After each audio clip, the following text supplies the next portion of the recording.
For a decade now, and particularly since the global financial meltdown, Europe's racist and far-right movements have experienced a surge not seen since World War II. In Britain, a series of rightist movements from the BNP to the EDL and now UKIP have surfed this wave. France's Front National topped the Euro polls last year and are now leading in some of the polls for the presidential election. The neo-Nazi Golden Dawn in Greece became the third party in Greek politics. It controlled the streets with violent gangs linked to police until the murder of hip-hop artist Pavlos Fyssas led to a government crackdown. In the most recent elections, it still came third. Hungary's fascist Jobbik party saw its vote rise from 2% in 2006 to 20% last year. It is now the third party in the national parliament. Germany's racist street movement Pegida, started in Dresden by a PR man and Hitler impersonator named Lutz Bachmann, has drawn tens of thousands to the streets in anti-Muslim protests. A grave situation. So why should it be that many European media outlets, despite gestures of deference to liberal democratic values, have been remarkably friendly to this new far right? Why, for example, were Golden Dawn thugs, when not stabbing immigrants to death in the streets and assaulting political opponents, treated like respectable eminences on national television shows? Why did the Greek daily Kathimerini welcome Golden Dawn, saying that believers in democracy owe them a big thank you for confronting the supposed violence of the left? Why did the newspaper Tovima, in the same week, suggest that left-wing protesters were worse than the Italian fascist squads? Why did the French state television channel France 2 give Marine Le Pen a kid gloves interview before the last election? Why did France's political journalists give a Front National politician an award for Local Politician of the Year? And why did the Socialist Party-aligned Le Monde borrow a phrase from the extreme right to describe the leftist Front de Gauche as a foreign party? Why did the Pegida movement find a champion in the Frankfurter Allgemeine Zeitung? "We are all Dresden," said a recent editorial when police shut down a Pegida protest to avoid riots. This despite the fact that a recent Pegida rally resulted in a knife attack on migrants in a nearby shopping centre. Why was Tommy Robinson of the English Defence League courted and promoted by the UK media while his goons terrorised Muslims? Why has the racist provocateur Nigel Farage been promoted out of all proportion to his real support?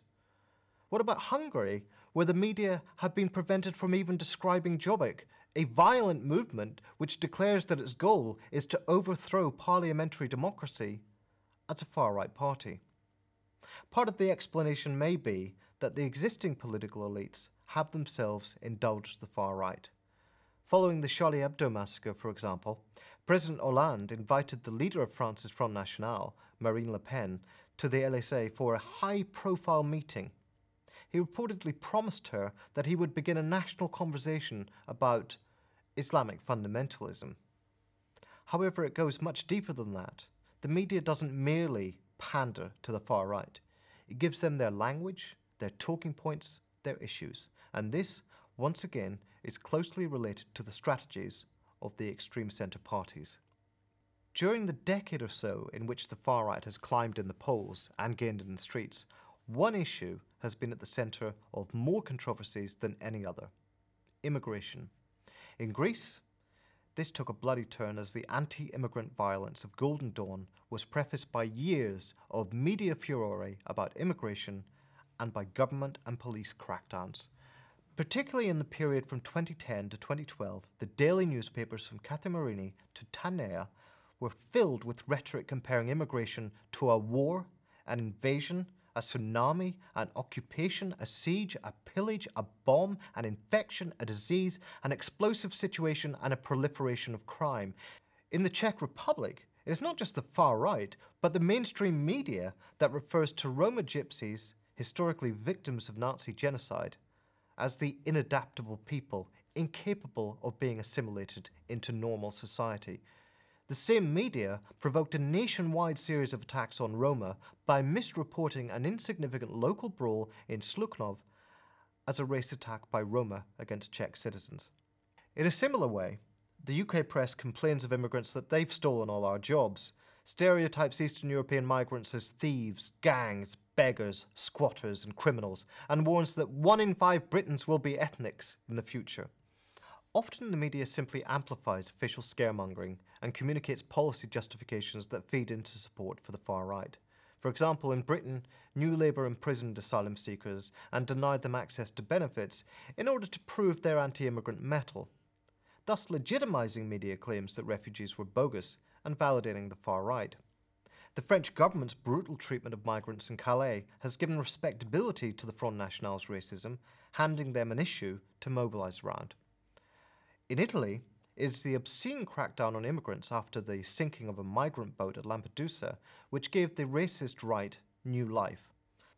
130 died in the sinking, but the 155 survivors immediately became suspects in a criminal investigation. Why? Because of an amendment tabled by 2 senators from the supposedly anti-establishment Five Star Movement, which called for immigration to be made a crime punishable by €10,000 fine. Footage later emerged of the brutal treatment of migrants at the island's detention facilities, which the island's mayor likened to a concentration camp. But the cutting edge of anti-immigrant racism in Europe is Islamophobia, and here France is the undisputed leader. It is a country where leading journalists such as Claude Imbert of the respected conservative magazine Le Point proudly claim to be Islamophobes. A recent cover of the magazine featuring an image of a Muslim woman wearing a niqab bore the headline, "Brazen Islam in schools, cafeterias, hospitals and swimming pools." Prime Minister Manuel Valls, when asked about the cover, merely said, "It expresses a reality."